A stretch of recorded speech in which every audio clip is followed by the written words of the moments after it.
Praise God.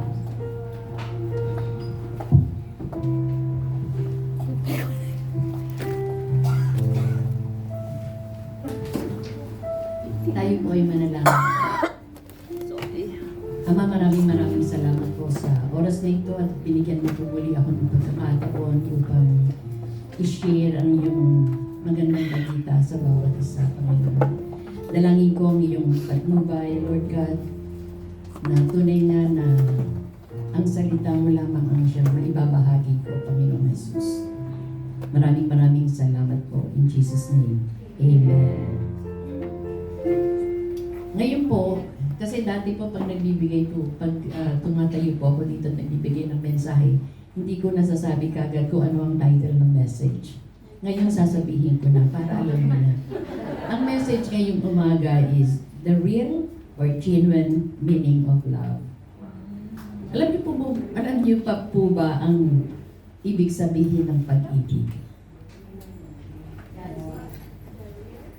Yeah, hindi nyo alam. Hindi nyo alam ang pag-ibig? God is love. Alam niyo po, ang greatest motivators dito po ngayon sa mundo ay pag-ibig. Diba? Pagka punong-puno ka ng pag-ibig, parang ang saya-saya ng buhay. Dumating man yung mga bagay-bagay na alam mo makakapag-hinder sa pagtakbo mo, sa paglakad, sa kagustuhan ng Panginoon sa iyong buhay. Diba? Talagang nagiging smooth lahat. Dahil ang pag-ibig ay pag-ibig. Ang pag-ibig ay Diyos. Ang Diyos ay pag-ibig. Diba? Pagka hindi mo nararamdaman na mahal ka o may nagmamahal sa'yo, diba parang nakakawasak ng puso. Diba?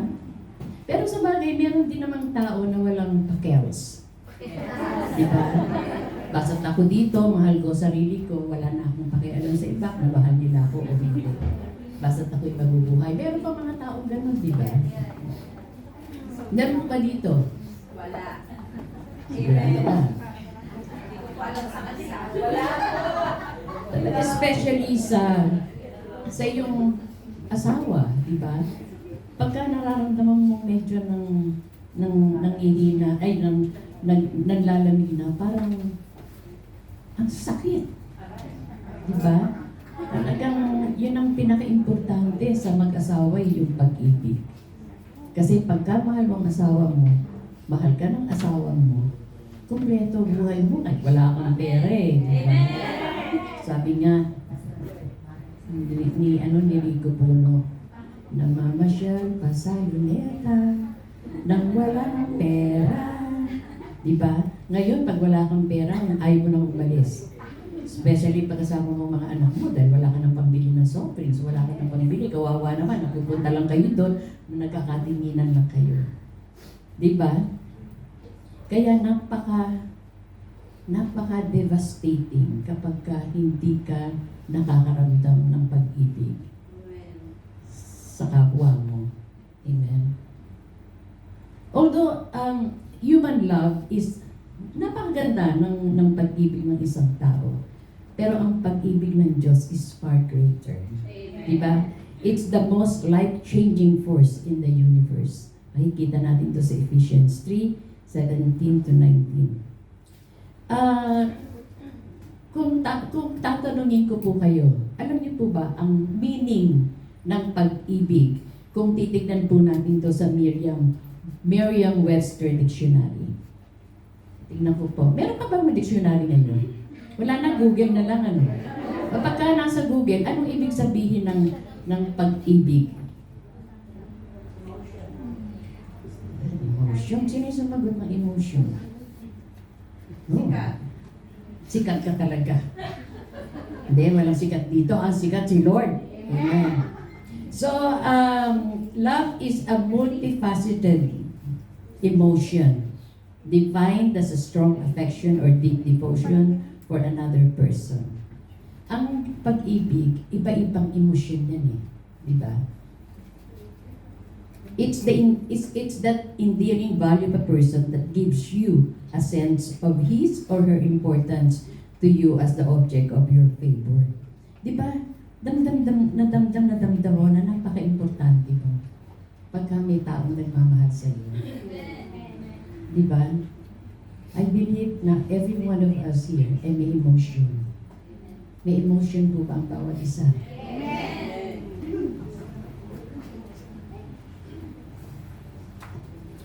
Love is a multifaceted emotion defined as a strong affection or deep devotion for another person. In Christian theology, the real meaning of love is defined as agape. Na-miss ko talaga yung anak ko. Pero mamaya babalik mo siya. A sacrificial, unconditional, and action-oriented commitment. Agape is God's love. Talagang mamaya na yung kwento. Rather than a fleeting emotion, yung mga, di ba, mayroong mga panandaliang emotion lang. Pero ang agape love, hindi panandalian, eternal choice to seek the ultimate good of others. At ito ay perfectly modeled by Jesus' ultimate sacrifice on the cross. Sabi nga sa John 3:16, "For God so loved the world, that He gave His only begotten Son, that whosoever believeth in Him should not perish, but have everlasting life." And that is in John 3:16. Alam niyo po, pag titignan po natin, babasahin po natin ang John 3:16 at talaga iintindihin natin kung ano ang ibig sabihin. Makikita na natin na napaka-importante natin sa Panginoon. Napaka-special natin sa ating Diyos. Di ba? Minsan, pag kinukot natin yun, parang wala lang. For God so loved the world that He gave His one and only begotten Son. But if you will understand that verse, makikita natin kung gaano tayo. Imagine mo, kay isang anak niya, pinadala niya dito para siya yung maghirap, siya yung ipako sa krus, siya yung mamatay para sa atin. Diba? Napaka-special natin sa Diyos. Tayo ba special ang Diyos sa bawat isa sa atin? Amen. God's love was revealed to us when God the Father sent His one and only Son into the world. Yung pag-ibig ng Diyos ay nag-umpisa yan yung nga nung pinadala niya ang kaisa-isang anak niya para sa atin. Na siya ay pinanganak sa human, na parang kagaya natin, nabuhay siya dito ng tao. 100% na tao. Pero kahit ganun pa man, ang ibinubuhay niya, 100% pa rin ang kanyang Diyos Ama. Amen? Amen. He lived, suffered, died on the cross, and rose again for one reason, so that we might live through Him. And we were destined to die. Pero nakatanggap naman tayo ng buhay. Amen. Ang pag-ibig ng Diyos ay nahayag, sabi ko nga kanina, na ipadala niya pinadala ng Ama ang kanyang kaisa-isang anak sa mundo. Si Jesus, pinanganak bilang tao, nabuhay, nagdusa, namatay sa krus, at muling nabuhay sa isang dahilan upang mabuhay tayo sa pamamagitan niya. Dahil tayo ay nakatakdang mamatay. Sabi nga, the wages of sin is death. Hindi hinayaan ng Diyos na tayo mamatay dahil may purpose siya sa bawat buhay natin. Amen? Nangyayari ito dahil ang anak ay pampalubag loob, pagbabayad sala para sa ating mga kasalanan. Alam niyo po, minsan pagka, I believe na yung mga ibang nag-minister sa communion, every time na mag-minister tayo, hindi natin maiwasan na maluha. Diba? Dahil nakikita natin, naaalala natin, kahit hindi man natin nakita in person yung nangyari sa ating Panginoon, pero tayo naniwala. Dahil kung hindi tayo naniniwala, wala tayo dito. Patay tayong lahat. Wala na yung mundo. Ginunaw na ng Panginoon. But because God has a purpose in every one of us, kaya gumawa siya ng paraan at yun ay yung pinakamahirap na paraan para sa isang ama. Diba? So, ganun tayo kamahal ng ating Diyos. Ginawa niya ang pagbabayad sala para sa ating pagkakamali, binayaran niya ang ating utang, pinayapa ang katarungan ng Diyos. At ngayon ay maaari na tayong magkaroon ng tunay na buhay kasama ang Diyos. Dahil noon tayo, nung wala pa tayong nababorn again, tayo lang, wala tayong pakialam sa mundo. Gumawa tayo ng masama, basta't nasa katwiran tayo, okay lang, walang problema. Pero ngayon, dahil may buhay na tayo ng Diyos, ano man ang gawin natin, nakatuon tayo sa Panginoon, ang mapiplis ba ang Panginoon sa gagawin ko? Di po ba? Alam niyo po, sa Christian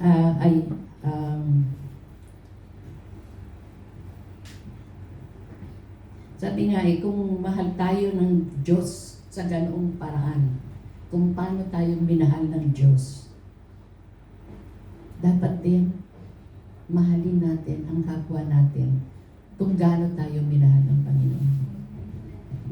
Minsan ang hirap gawin no? Actually, yung commandment ng Panginoon, love your enemies, yun ang napakahirap gawin. Pero kung yung buhay ng Panginoon ang isa sa buhay mo, ang dali. Amen. Ang dali. Minsan, actually nangyari sa akin yan nung nasa Saudi pa kami. Meron, kasi sa Saudi, isang napakalaking villa ba yun? O parang isang floor ang inupahan namin, so ang laki nun. So, yung mga kaopisina ni Pastor Morgan, nag-usap-usap sila para kumuha na lang ng isang bahay para makabawas ng lupa. Eh, syempre, pagka iba-iba kayong personality, tatlo kami family doon, iba-ibang personality. Si Pastor Paulo pa lang ang anak ko, wala pa si Pastor Agape.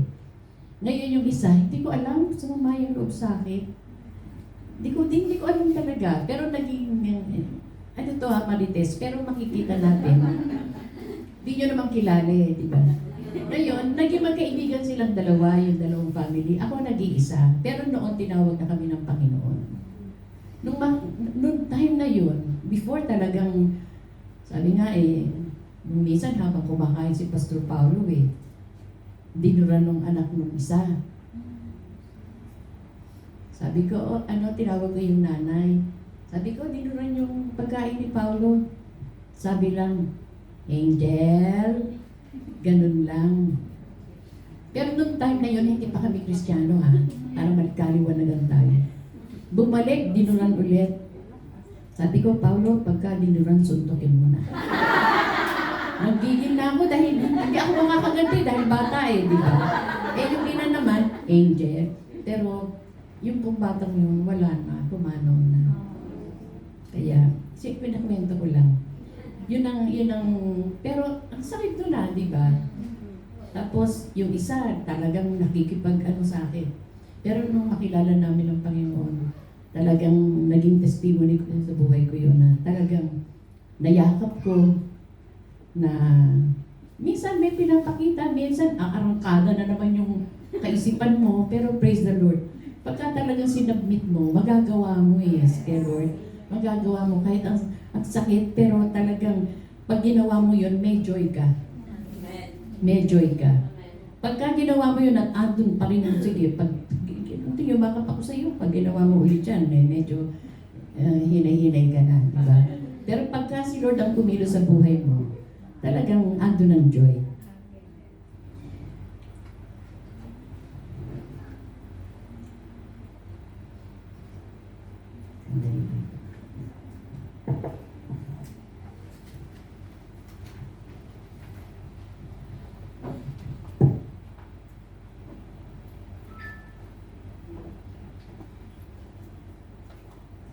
Alam niyo po ba na si Jesus ang manifestation ng pag-ibig? Sabi natin kanina, Jesus laid down His life. Love doesn't begin with us. Hindi nag-uumpisa sa atin ang pag-ibig. Di ba? Pag-ibig na dahil minahal natin ng Diyos. Ang pag-ibig ay nag-uumpisa sa ating Diyos. Di ba? Sabi nga sa 1 John 4:11-13, Beloved, if God so loved us, we also ought to love one another. No one has ever seen God. If we love one another, God abides in us, and His love is perfected in us. By this, we know that we abide in Him, and He in us, because He has given us of His Spirit. Dapat tayong mga Kristiyano, pag magmahal tayo, dapat pag nagmamahal tayo sa kapwa natin, ganun din sa pagmamahal sa Panginoon. Sabi nga paano kang, Yung minahal ka na ng Diyos, kung paano niyang minahal ka, paano mo kayang hindi mamahalin ng iba? Di ba? Kasi yun ang nagpupush sa iyo para mahalin ang iba, ang kapwa mo, ang pag-ibig ng Diyos. God resides in us through Spirit and His love perfected, completed in us. At pag nangyari yun, na mahal natin ang bawat isa, alam niyo, malaking pagbabago sa buong mundo. Pag ang bawat isa ay magmahalan sa pamamagitan ng pagmamahal ng ating Diyos, talagang may iba ang mundo. Siyempre, sa mabuti, di ba?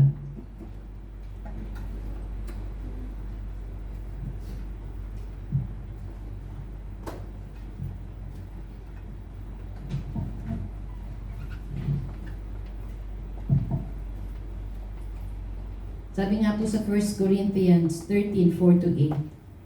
Alam niyo po ba yun? Sino po nakakaalam ng 1 Corinthians 13 verses 4-8?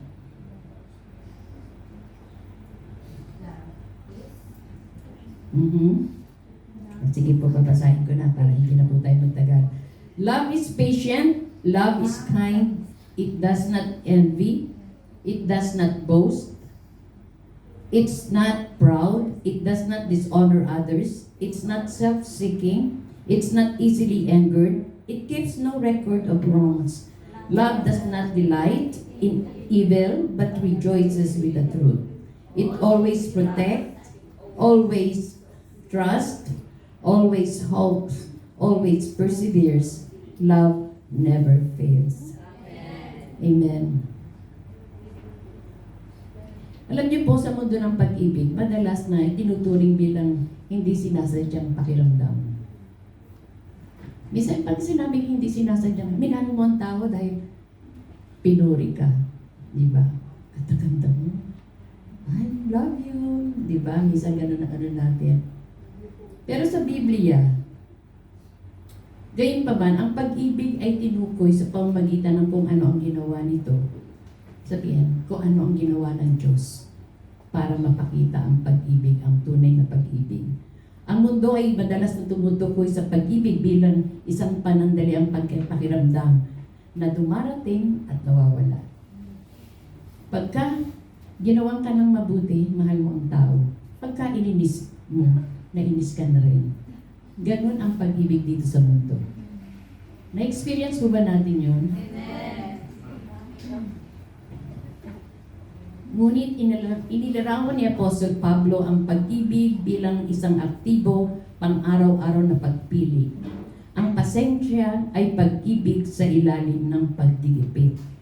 Hindi mo ma-experience ang patience mo kung hindi mo na-experience ang pressure sa buhay mo. Di ba? Kasi pagka walang pressure sa buhay mo, okay lang. Talagang ano ka, yung wala kang, hindi mo makikita kung pasensyosa ka ba o ano, diba? Pero pag na-pressure ka na, dun mo makikita kung talagang yung patience mo ay gumagana. Diba? Yung pagiging kind, diba? Kasi ang being kind is, ano yun, it's an action. Hindi mo malalaman na kind ka kung walang taong darating sa'yo na hihingi ng tulong, o may nakita kang tao na nangangailangan ng tulong, doon mo makikita, kind ba ako? Kasi tutulungan mo ang tao pagka talagang kind ka. Ano ba sa Tagalog ang kind? Hindi, matulungin, helpful. Mabait. Mabait. Sabi sa sabi sa Google, mabait.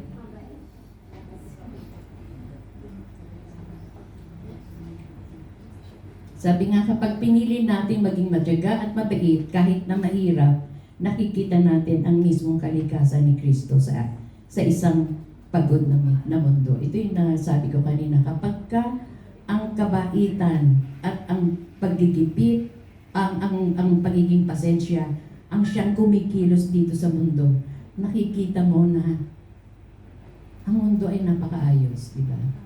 Kasi lalo ngayon, ang dami natin nabalitaan, na meron na lang nagbabaril, meron na lang nagsasaksak, Hindi lang sa Pilipinas, sa buong mundo. Actually, sa Amerika, very rampant ang shooting. Aalis na lang kami doon sa kapitbahay namin, merong nagbabaril. Minsan yung pagpapasok ako noon, yung dinadaanan kong, bago ako pumasok, bibili ako ng kape sa Forza. Nung ilang araw lang, merong 4 na policemen na pinagbabaril. Kahit saang lugar. Uso. Kaya kailangan nga dapat lumaganap ang pag-ibig ng Diyos sa buong mundo. At tunay nga na. Pero sabi nga, ito na yung signs ng Panginoon na siya ay babalik muli. Pero pag titignan muna natin, wag muna Lord, maliliit pa yung anak namin. Di ba? Marami tayong rason. Kaya dapat lagi tayong handa. Lagi tayong handa na madadatnan tayo pagbalik ng Panginoon na sa kanyang ubasan. Amen?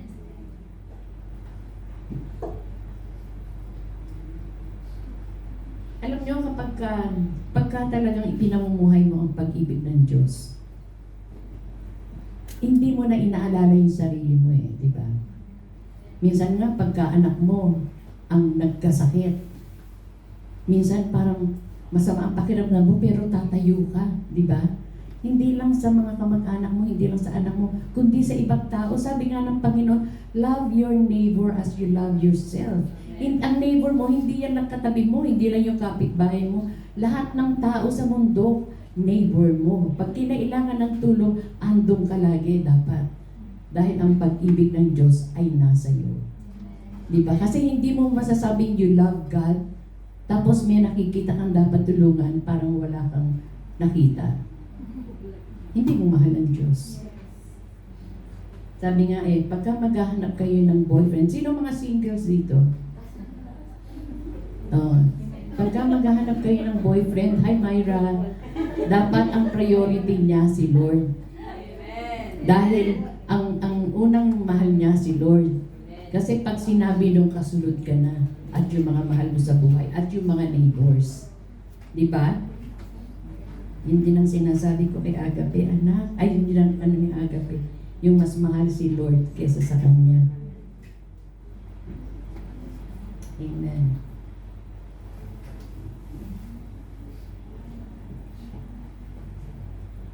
Alam niyo po talagang, kung babasahin nga po natin yung 1 Corinthians 13:4-8, napakaganda po. Ito yung isang mensahe na nagbibigay diin na ang tunay na pag-ibig ay nangangailangan ng sinadyang mga pagpili, kadalasang lumalabas sa ating mga comfort zone upang maglingkod.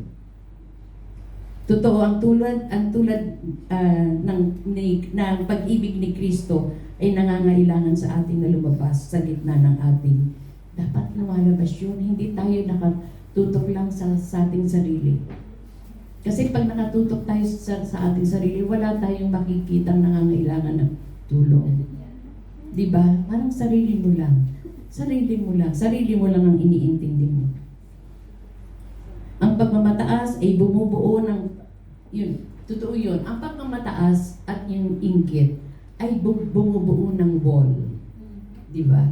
Pagka may isang tao kang nakagalit, talagang dahil sa inggit mo, nilalagyan mo na ng pader para hindi mo na makita, para hindi ka na mainggit.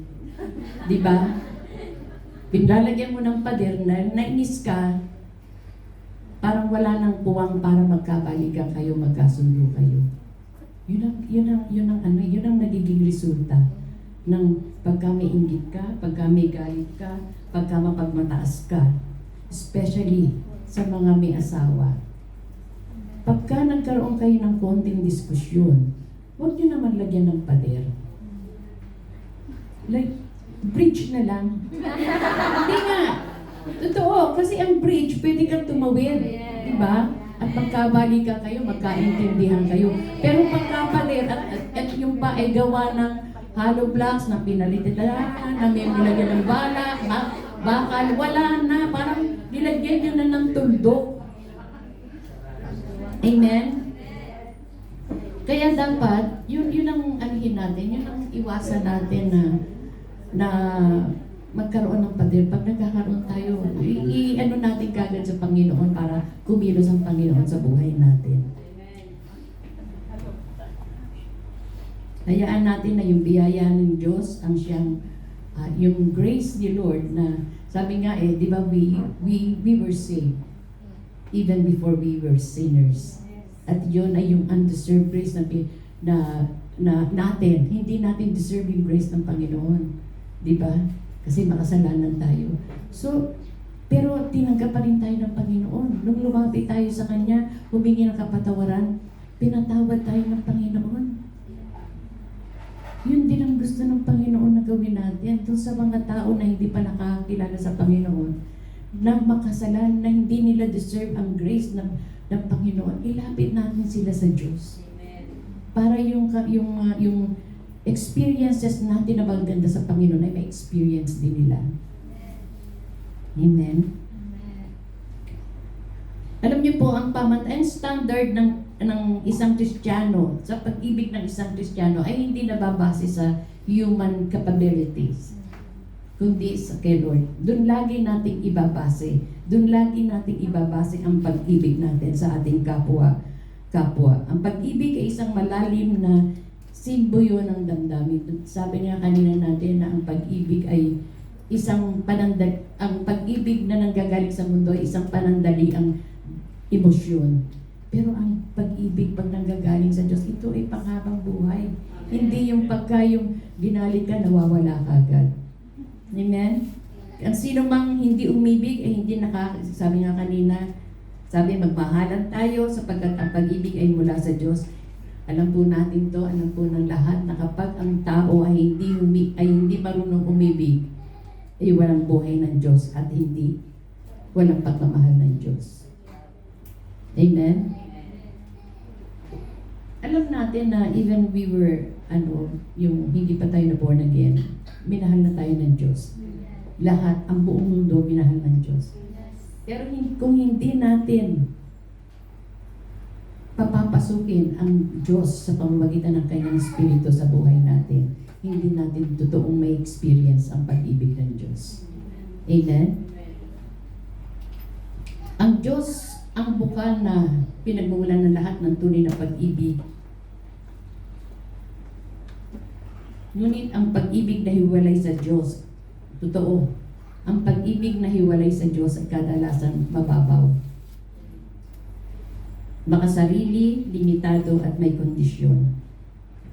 Ang pag-unawa sa Biblia ng pag-ibig ay hindi lamang emosyon, pagsinta, pagmamahal o kabaitan. At actually, kasama to sa pag-ibig ng Diyos.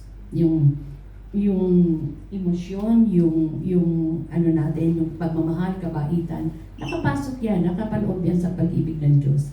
Pero yun nga sinabi ko kanina, ang pag-ibig ng tao, panandalian lamang. Napakababaw. Konting kibot lang. Makanti ka lang, nawawala na yung pag-ibig ng tao. Pero ang Diyos, minsan,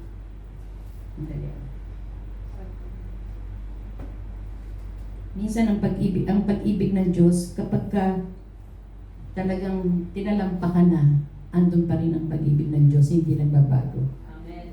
Amen?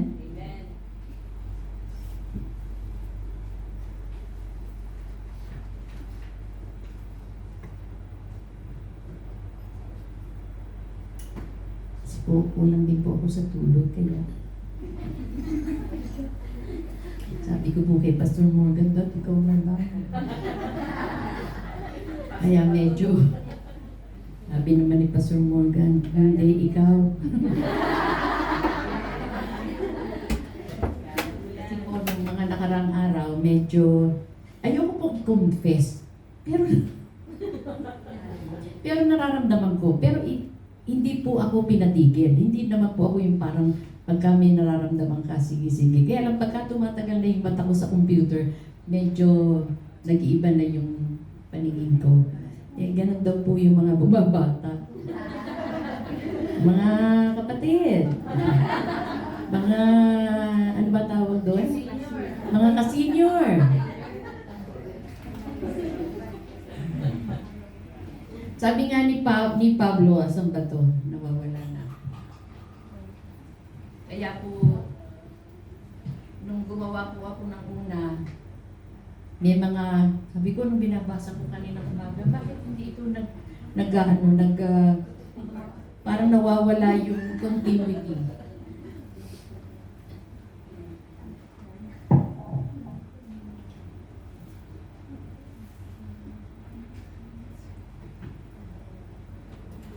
Kasi po, wala pang tubig dyan.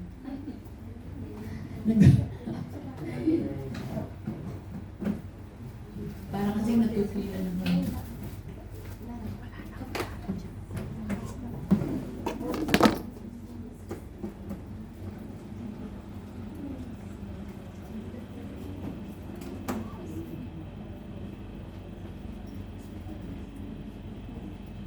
Malapit na po tayo matapos.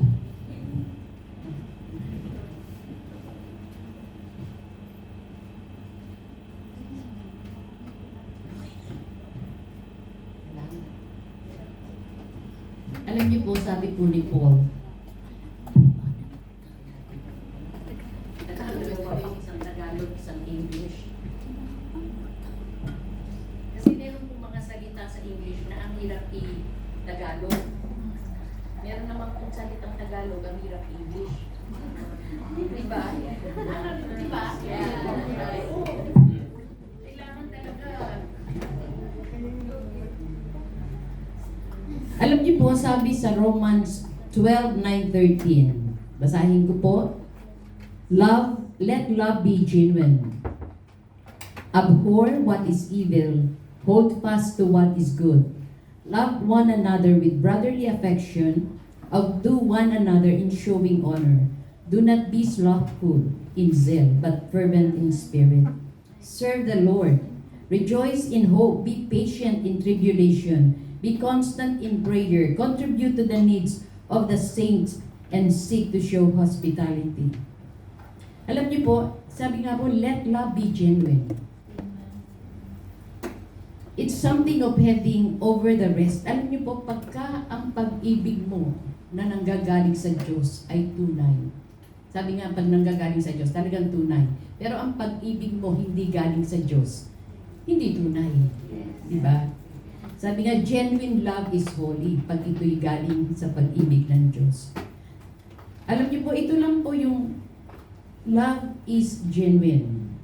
O, love is holy. Ito po ay isang parang praise lang, pero ang inaano po dito ni Pablo ay maging buhay sa bawat isa sa atin. Na ang pag-ibig ay dapat tunay. Sabi nga po, ang salitang tunay ay isang salita. Sorry kung meron po minsan na experience po natin, minsan na nagiging hypocrite tayo. Pero ang salitang tunay, isang salita ng kabaligtaran ng pagkukunwari. O isang pagkunwari. Isang mapagkunwari na noong siglo, ang salitang yun ay hypocrite. Para bang ito yung mga artista sa entablado. Hindi man sila nakasuot ng mask. Diba? Dahil alam naman, ga-arte ka, nakasuot ka ng mask. Pero ina-arte nila na masaya sila, pero deep inside, nalulungkot sila. Isang example yun, kung hindi man sila artista sa isang tunay na tao na hindi nagdadrama, kahipokritahan niya. Pagkaharap ka, hi! Ay, kamusta ka na? Ay, alam mo, ganyan, pagtalikod. Alam niyo, nakikita ko yan. Pag may nakikita ako mga artistang eran, alam niyo naman din, Pilipino tayo, mahilig din tayo sa mga artista. Siyempre, di ba, pagka marunong umarte, may mga nakikita ako, pagka inaano sila ng fans, tuwan-tuwa din sila. Pero pagtalikod, alam niyo po, na-experience ko yun. Hindi ko nasasabihin yung pangalan. Pero ako naman, hindi ako yung, ay, yung gano'n. Ay, sabi ko, di ngayon, nakita ko siya. Tapos nung balikan ko sila agape, yung mga apo namin sa pamangkin, sabi ko, nakita ko si ano dun.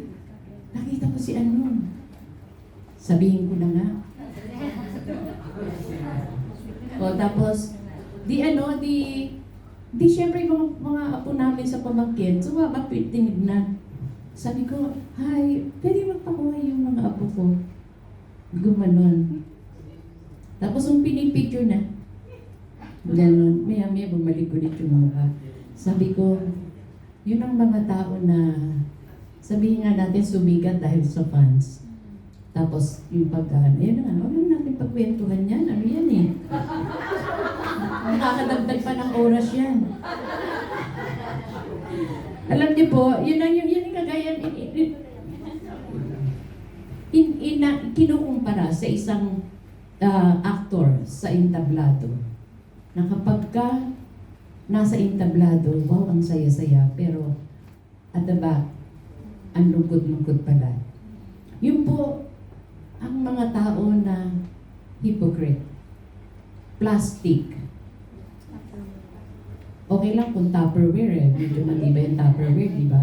Pag nasira, pwede mo isoli, di ba? Pero talagang hindi ganun ang pag-ibig ng Diyos. Dapat pagka umibig tayo, ay talagang nanggagaling sa puso natin.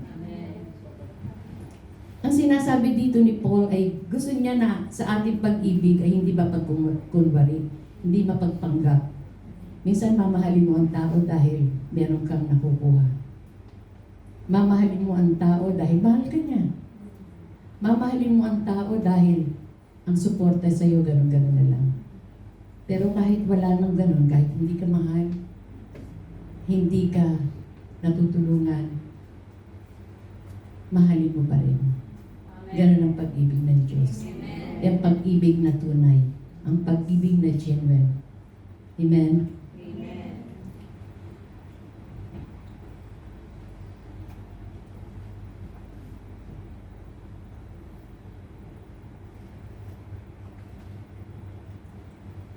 Alam niyo po ang lalim ng pag-ibig. Yun yung kahit masaktan ka, may tuwa pa rin. May joy. Na-experience niyo ba yun? Ako yun ang gusto ko kasi alam niyo pagka ang pag-ibig niyo ay hindi tunay, madali kang masaktan eh. Na-stress ka. Alam niyo bang stress? And number one killer yan. Hindi yung dahil hindi ka kumakain ng masustansya, dahil kinakain mo puro taba. Subukan yung kumain ng puro taba at subukan yung may stress lagi. Tignan nyo kung ano yung sasabihin ng, alam nyo, yan ang number one killer dito sa mundo. Hindi po ako nagbibiro. Talaga pong, kaya, at yun po ay nagkakaroon tayo ng ganun dahil yung pag-ibig natin ay hindi tunay. Di ba? Ang importante, maging tunay tayo. Huwag tayong plastic, huwag tayong hypocrite na ang pag-ibig na lalabas sa ating buhay ay talagang hindi pagkukunwari. Ang pag-ibig ay isang pagpipilian. Ang pag-ibig ay isang gawa ng kalooban. Alam ko kung ano ibig sabihin ng tao kapag sinabi nila yun dahil hindi natin naisipin ang pag-ibig bilang isang emosyon lamang o isang emosyon lamang. Ngunit makinig ang pag-ibig ay hindi bababa sa isang emosyon. Dahil kung ang Diyos sa ugali natin, kung ang Diyos ay hindi tunay ang pag-ibig sa atin, wala, pinabayaan na tayo. Pinabayaan na tayong mamatay. Pero marami siyang ginamit na men of God. Pero ang naging problema, nagkasala pa rin. So para matupad ang kanyang naisin in a righteous way, pinababa niya, nagkatawang tao siya sa pamamagitan ng ating Panginoong Jesus na siyang banal.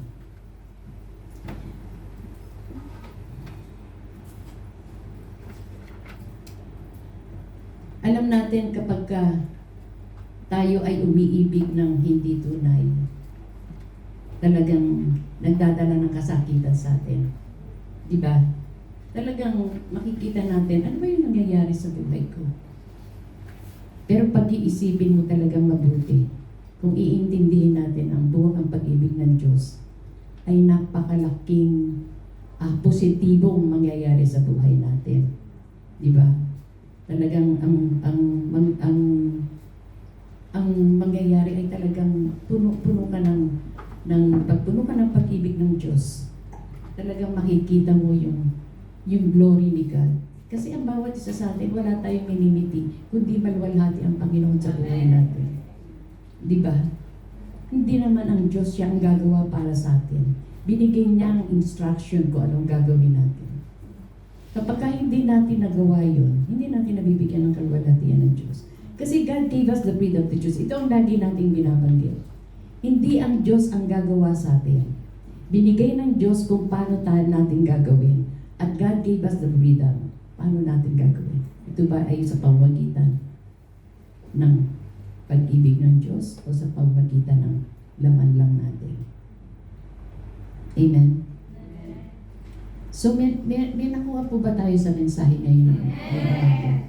Sabi nga, ang pinaka-importante po sa bawat isa sa atin, ang pag-ibig ng Diyos ang siyang umiral, ang siyang maging buhay sa bawat isa sa atin, hindi ang pag-ibig natin.